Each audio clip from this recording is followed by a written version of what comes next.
snow has melted, the birds are chirping.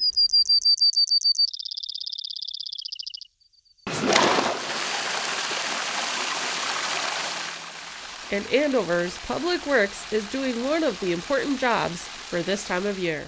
So we're doing our flushing of the city water mains. It's a routine practice for the city for spring cleaning for the pipes. It's kind of a twofold process. What we're doing, we're cleaning the pipe of any buildup that's inside it. You can kind of see it's kind of got a brown tinge to it right now, so that's iron rust. We're removing the coating inside the pipe.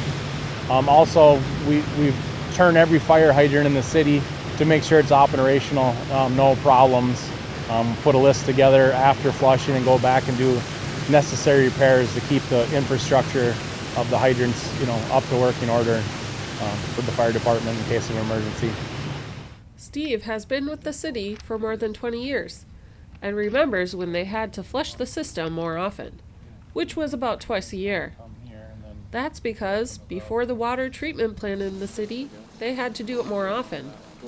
So the city has, a whole network of underground pipes called the water main that supplies water to houses and also for fire protection for hydrants.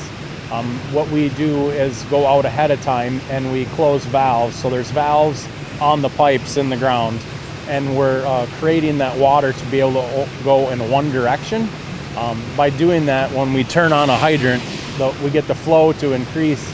So the velocity of the water going through the pipe is what causes the cleaning process to remove that buildup in the pipe. Yeah, it's looking really good now. So normally it's a 2-week process to do the whole town. I think it's about 1,300 fire hydrants that we operate to make sure they're working properly in the system, and obviously to clean the mains too. With multiple crews out at the same time, they can cover more ground in less time.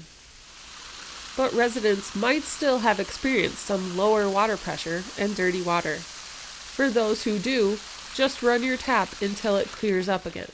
And maybe take a short break from doing a few chores. One other thing to note is it's a terrible time to do laundry during flushing. You want to try to avoid that. We put it out in our newsletter and online. We use social media, Facebook, and other places to post it. And inevitably somebody's going to get caught with the nasty brown laundry with their load of whites, and that's never any fun. So that's something to be aware of when we flush. Just remember, they do this to keep the system up and improve the water quality for the residents and for fire safety. So with a small inconvenience, that can help the city keep things running in the long term and can result in clean, clear water.